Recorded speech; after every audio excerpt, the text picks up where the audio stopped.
if the ship goes down, what amps and pedals are you going to save? And you said the pedals can go down with the ship, which I know is going to flatter the shit out of Scott over there. Huge pedal head. But yeah, what's your beef with pedals? You know.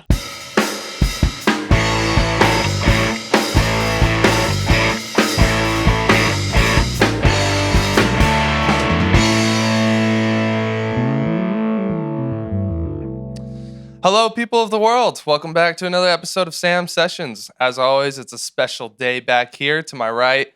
I should have asked before. Is it Monsees? Yes. Okay, cool. As always, it's a special day back here to my right. We got Eve Monsees, hosted by the world's worst interviewer. How you doing today, Eve? Great. Good deal. Good deal. I'm super excited to get into this. I've seen you in the shop plenty of times, but as always, when I do research for this, I find out a whole bunch of stuff I didn't know, and I'm really, really impressed with the variety of things that you do. So it's gonna be cool. But one of the first things I saw that really blew my mind is you started playing live music at like a really young age, right? Yeah. My 15th birthday, I wanted to go see some blues music. I was, into that, and Gary Clark, who's my friend since I'd moved to Austin at age 8. We'd kind of just started picking up guitars, and for my 15th birthday, we went to a blues jam, and we were invited up to play, and kept going back. So Gary was 14, and I just turned 15. Yeah. I can't imagine being on stage and performing at that age. Did you deal with nerves? Yeah. There was nerves sometimes, more excitement than anything, and Okay. I think partially like when you're that age, you're just so excited with. I mean, that whole world opened up at that time. It's like you're absorbing so much, so it was a lot of excitement. But it was really helpful too, because it wasn't just me. It was a very supportive family, and then Gary, who was my best friend. Like growing up, we were showing each other things that we learned, and so that was it didn't feel like a I'm all alone kind of thing. We did stuff together. Yeah, that's awesome. Is there any kind of particular thing you would do to overcome nerves before some of the shows? I remember when I think, within that first year of playing, we were hired to open for Jimmy Vaughn at Antone's, which to me was like the biggest gig you could ever get in the world ever. Yeah. It was a sold out show. And I remember being very anxious. And I remember Gary was like, let's just go walk around the block. And Yeah. so we did. And he was very calm. I was kind of like, but that helped. So, but really just, practicing a lot was kind of the motivator, I guess, to overcome that. And, being in Austin, I mean, this community is just so supportive. So it was never, people are going to make fun of you. It was more of just you wanted to do good for the people around you that were teaching you things, and just do the best you could. Yeah, you kind of touched on it real quick there, but just making sure you're prepared. I feel like if you have any kind of big event coming up and all you do is prepare and practice, then it helps with the nerves a lot too. Yeah, exactly. Instead of having to think about everything you're doing, you're more in the moment, and just the muscle memory and the practice kind of comes to it helps you get through all that. Yeah, exactly. The other thing I wanted to know, as a 23-year-old, it's super easy for me to get an ego, especially if I do something on a stage where people receive it well. So at 15, I can't imagine like playing those big shows or opening up for Jimmy Vaughn. Did you ever catch yourself getting an ego, and was there anything you did to kind of bring yourself back to the ground? I think the fact that we were around so many people that were humble, it was really easy to keep that in check. And also, and I mean, this is true for so many great musicians. You play a really big show, the next night you're playing to 5 people, and that'll bring you back real fast, So I mean, we're surrounded by so much talent in this city, and it's easy to take it for granted. And so, like, oh man, I figured out this thing, and I can play this thing really good. And then you go and see, any of these other number of people and see how great they are, and it just kind of like, it's again more motivation to get better. And that's cool. Yeah, that's a good way to think about it, because that's the thing with me. I mean, especially like if I get someone interviewing back here who's like around my age, and I'm just like, how are you doing these kind of stages and you're not like a huge asshole? It just doesn't make sense. But it's a good way to think about it for sure. So yeah, you grew up with Gary Clark Jr. and you guys played a lot together, and I know now you guys are kind of both doing your own thing, but you stay in touch. How beneficial has that friendship been for you throughout the years? I mean, it's what it's all about, and I mean, we started down that path together, and just having the support of each other was so important. I mean, Yeah. just, to go through all of those steps and emotions, and as you're growing up, and you're in high school, right? We're all like awkward in high school, and Mm-hmm. and we found sort of this. It almost felt like a secret club, because Yeah. we were really into blues at that point. I mean, still, but like then it was all about that, and most of our pals, it's like, oh yeah, what'd you do last night? Went to my friend's house or whatever, and it's like, Mm-hmm. what did you guys do? Oh, we played a gig on 6th Street, Yeah. and that was like, whoa, we thought that was pretty cool, but also It is super cool, by the way. That's super cool. Yeah, you're not thinking anything. That's great. but also, very in the moment, and just kids, so Uh-huh. it was good to go through that, because that's a different path than what a lot of our peers were doing. But also, I mean, so this is, late 90s, early 2000s in Austin. I mean, not the big city we're in now, but not the tiny town as before. But that community, I mean, I feel like a lot of our peers, they'd heard of Antones. They knew about a lot of things that were just kind of these, cornerstones of Austin music. Mm. So, I mean, they knew who Jimmy Vaughn was. Like a lot of our, not everyone, but a lot of people knew about that. And Mm-hmm. I think maybe that's kind of, I'm curious if that's still something that like young people are Know aware about of, as far as those things? Yeah, just kind of like Austin history and music history, and I feel like it was celebrated. We were at Austin High. Mm-hmm. Warren Hood was a year ahead of us. Oh wow. Eric Zapata as well, who plays with Gary now in Mm-hmm. his touring band. And a lot franchise. Like there's a lot of people that were into music in high school that are still doing it. Mm-hmm. It's like I'm in Austin, I'm in school, and I'm gonna go play my gig at night. And Yeah. so yeah, it's pretty neat. Yeah, absolutely. I would say there's definitely still a lot of young people that are really into it and know about those things. It just depends on what kind of young people you're talking to. Yeah, right. Sure. The comedy scene here now is like super explosive. Yes. So sometimes you can find a circle where that's what they're thinking about. But no, like the names that come to mind, like Marlon Sexton, Charlie Sexton's kid. We had him back here, and Calder Allen. That's like kind of Yes. the new, like, this is like the circle of musicians, Right. and they all know each other and they're all playing. So Yeah. it still exists. It's like it's not ever gonna die, I don't think. Yeah. We're lucky. I mean, I know things change, but the community here is just it's amazing. Mhm. And I'm always, it's funny because I still am surprised when somebody will mention a musician from Austin, and I'm like, I've never heard of them, Yeah. like, and someone who's been here a year or two, and it's like, I should know all of the guitar players in Austin. And you kind of realize how big the city is, and Yeah. it's still a small community in some ways, but it's growing, and it's cool that people are still drawn here for that reason. Yeah. Big city with a small town heart, Yeah. or whatever the saying is. I'm curious, what was Gary Clark Jr. like in his adolescence? Was he a bit wilder and crazier, or just it's kind of amazing. You talk about like doing these huge shows and then like not letting it get to your head. I mean, Mhm. he's the perfect example of someone who has just stayed humble Mm. and just a very calming presence to, someone who works really hard. And I mean, he's always been that way, just that really incredible work ethic and passion for what he does. And yeah, just the same sweet guy he's always been. That's Yeah. awesome. It's cool when you've known someone for that long and they kind of stick to their roots throughout the years. Yeah, It's tough to do sometimes. sure.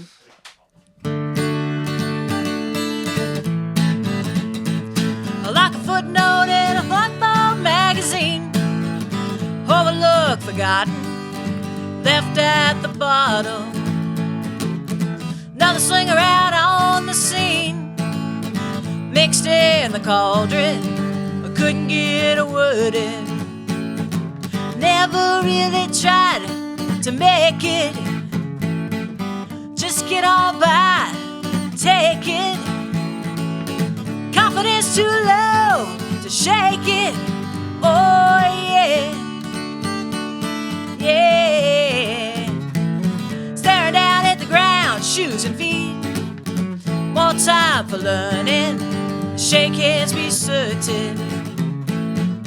Logic over creativity. More room for error. Gotta get it together. Yeah, never too late to try. Change it. Just get on by and take it. Tight in your grip and break it. Oh yeah, yeah.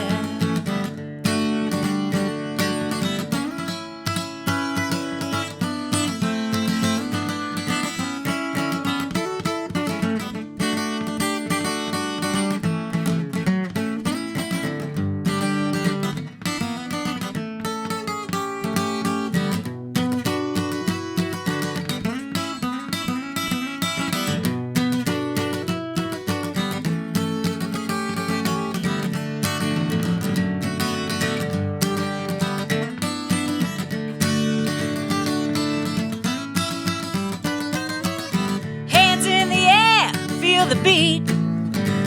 I can't find footing, all the ground keeps moving. Anchors away, take a seat.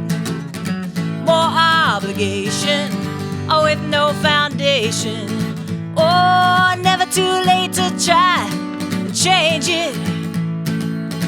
Just get on by and take it. Tight in your grip, ooh, and break it. Oh yeah, yeah, oh yeah, yeah, oh yeah.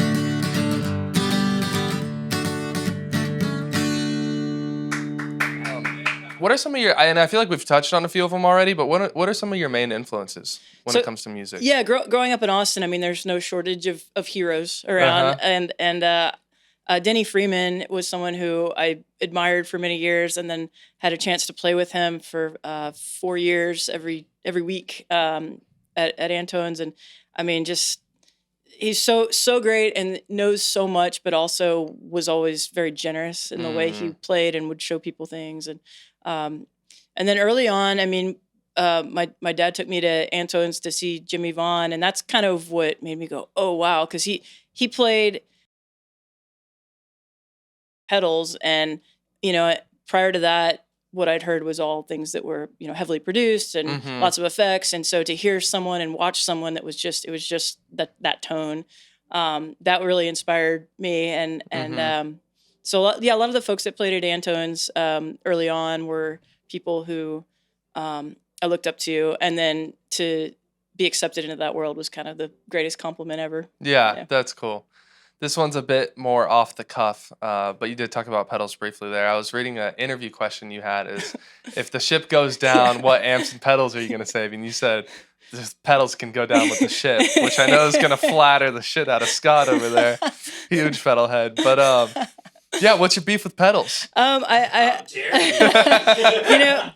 this is a good time to bring this up, and it's definitely something I'm way more curious about now. And I think growing up around people who were just like the pedal police, and not to name names, but Speedy Sparks. But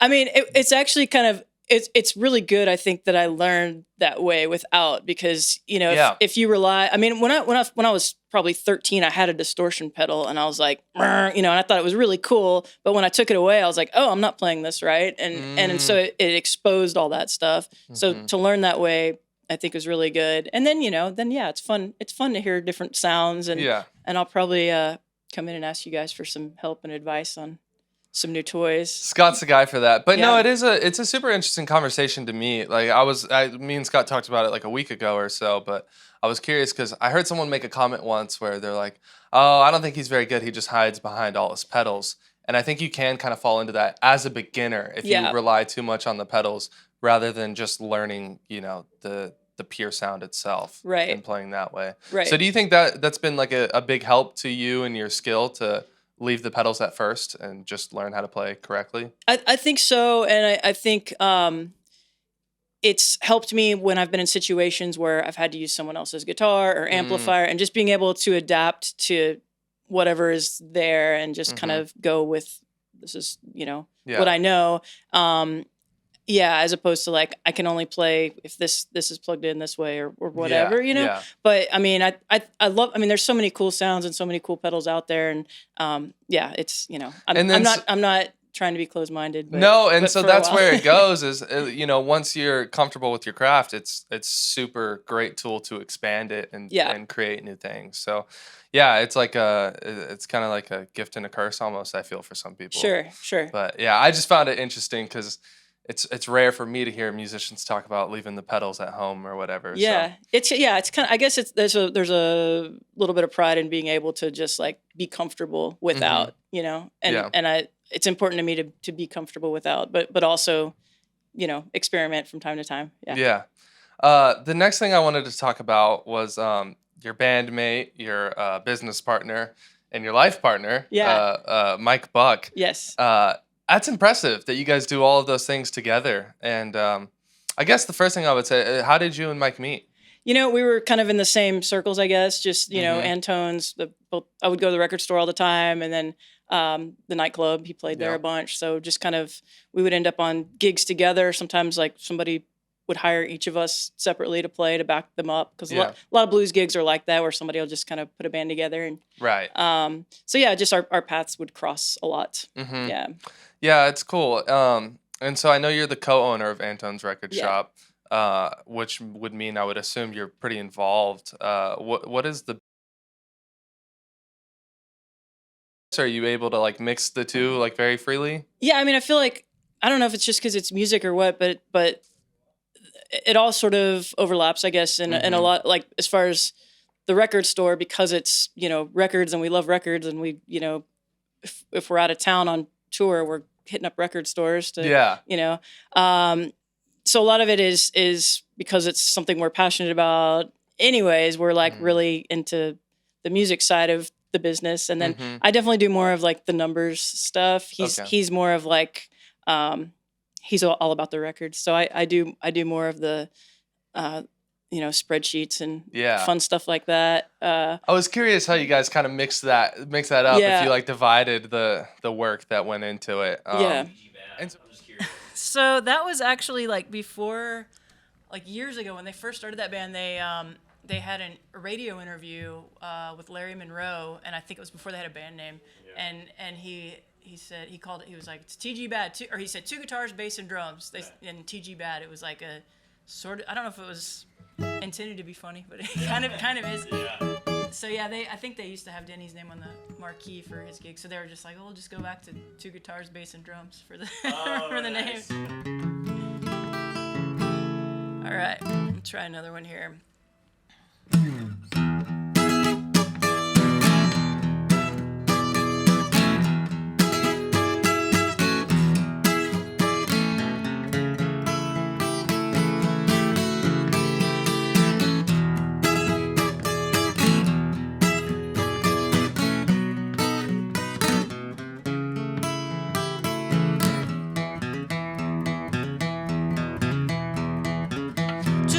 Sorry's more than I can stand. No goodbye needed, you won't see me again. Too many sorries, oh, more than I can stand. No goodbye needed, yeah, you won't see me again. Down to the station waiting for a train. My bags all packed, my ticket in my hand. Down to the station, oh, waiting for a train. My bags all packed and my ticket in my hand.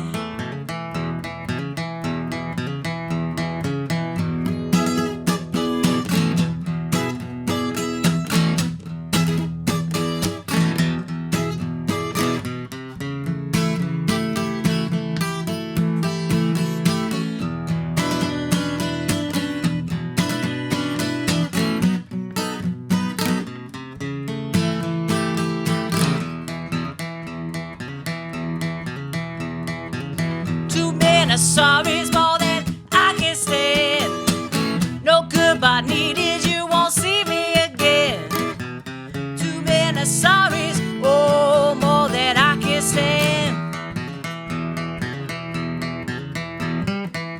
No goodbye needed, yeah, you won't see me again.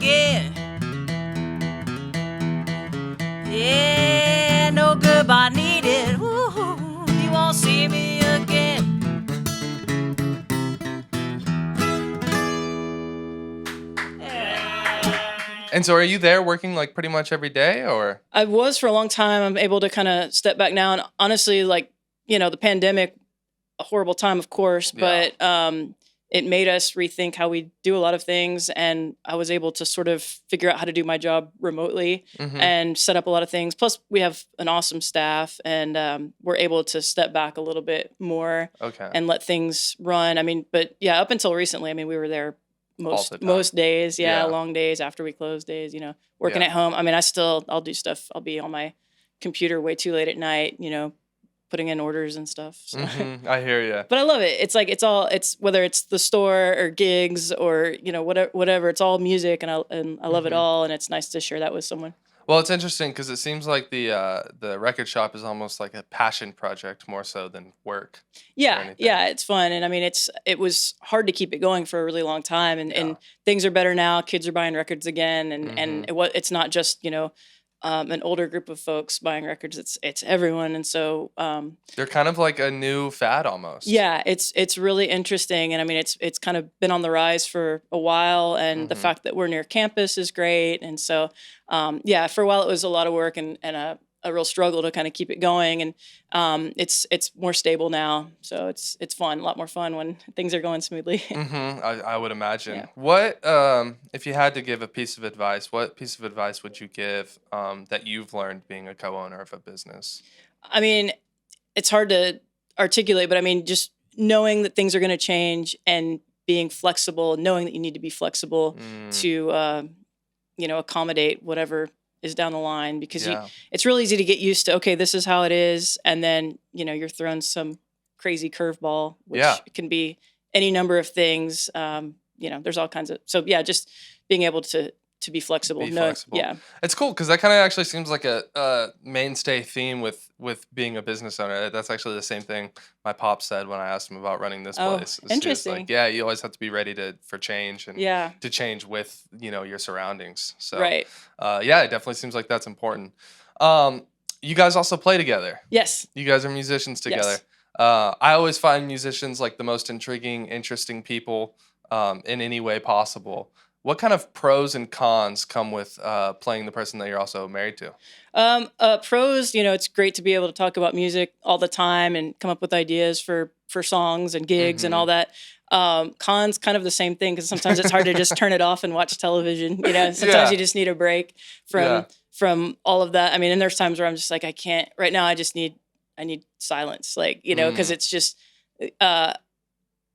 To be able to, because then you get that fatigue that it's just like if you're in the studio for 12 hours and then you're just like, oh man, my ears are shot. I can't hear anything anymore. I can't process it. So it's like we're pretty much always talking about music and records, and it's so there's just times where it's like, all right, let's just watch television or chill out for a bit. But yeah, it's really great, and I feel lucky to be with someone who shares the same, passion for music. Yeah.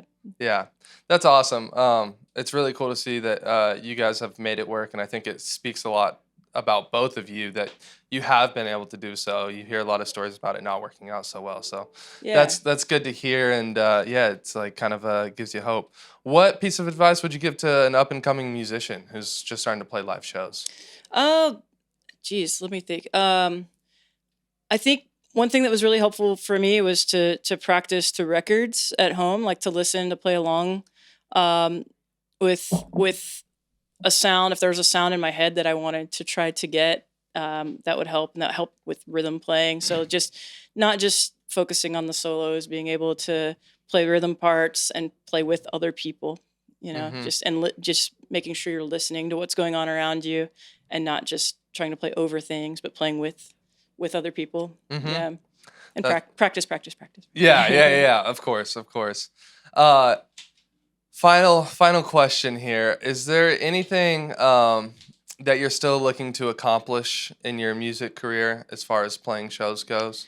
I mean, there's always room to get better. I mean, there's so much I'm aware of that I don't know. I know that I don't know a lot of things, so I just want to continue to grow and learn more and get better. And I mean, this is the town to do that in. And anytime you think like, oh yeah, now I got this down, you can go and see, any number of musicians and kind of like know that you should go home and practice some more.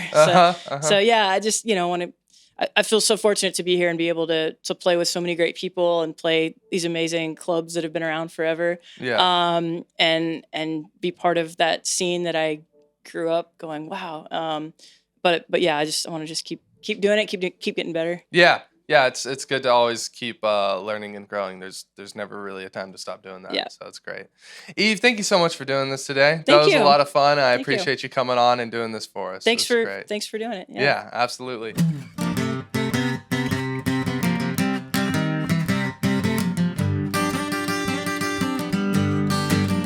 I wanna go for a drive tonight. I'll take you anywhere you like. Honey, won't you get in my car?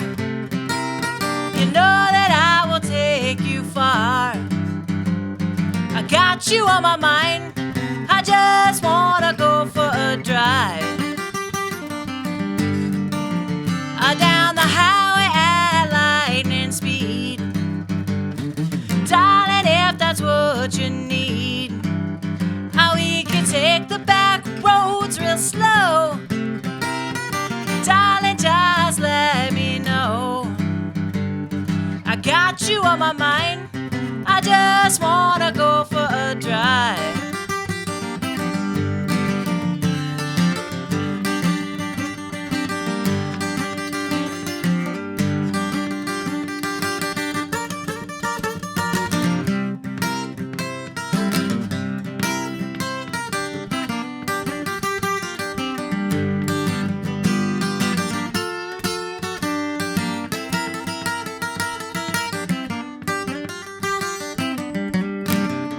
We'll keep on riding till we get out of town. Darling, roll your window down. The stars of your whole look so bright. Oh, what a beautiful night. I got you on my mind. I just wanna go for a drive. Because I got you on my mind. I just wanna go for a drive.